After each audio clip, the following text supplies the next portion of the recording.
I think the key to implementing guided reading into your classroom effectively is really planning. There are quite a lot of things you need to do before you can actually start it in your classroom. First thing you need to plan, or at least make time for in your teaching schedule, is that you assess the learner's strengths and weaknesses, or I'd rather say identify their strengths and say, okay, this is what we still need to work on because they're not there yet. So you need to start looking which learners have got similar level of reading skills and strategies available, and what do they need to develop, so you can group them together at a similar level. Then as well, when you group them together, see if you can keep your groups, I would say size-wise, between 4 to about 6 students. The weaker your students, the smaller sometimes that group needs to be, because you need to scaffold a lot more during guided reading. If they're stronger readers, I would say even 7 if that fits in your class and you have no other options. That's not a big deal. So you need to assess your learners, group your learners, and then of course as well, you need to think about what are you doing with those learners who are not sitting with you at the guided reading desk.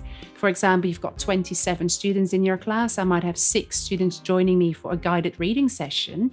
What are the other 21 students doing in this case? So a very important thing for you to plan is that those learners have something to do that's meaningful. And I often give them independent literacy work.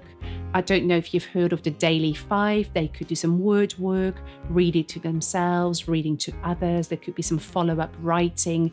You need to select tasks that are appropriate to their level, developmental level, and also meaningful. So often I get a writing or a word task that relates maybe to other topics that you do in school, like science or maths, and they're working with vocabulary, or tasks that relate back to the readers they might have finished last week.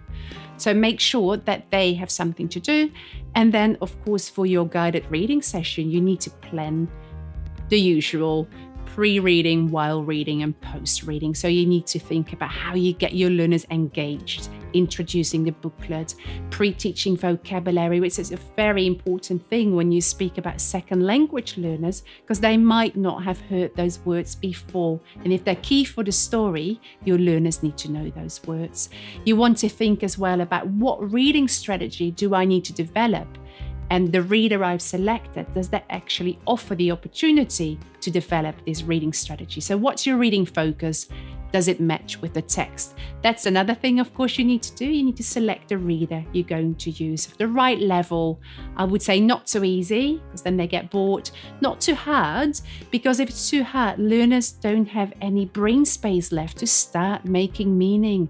They're still working out words. They're thinking about vocabulary. There's no space left. Cognitive overload. And a very important point when you do your planning is think about creating opportunities for your students in their small groups to think about the text. What questions do you want to ask at different levels, not only factual, but maybe questions to evaluate what they've read, to inferencing, and also give them opportunities to talk together about answers, about the text, because oral literacy is really supporting reading and writing. With that, when you work with guided reading, you need to think about the location in your classroom, so stations. Make sure you're away a little bit from all the other students, but that you still can keep an eye on what's happening in your class. And of course, continuous assessment in your groups. Some learners move on quicker than others, so make sure if somebody's ready to go to the next level, that you don't keep them in your group. Move them on to the next group, so that flexible grouping. So all in all, quite a lot of planning and thinking before you can start guided reading in your classroom.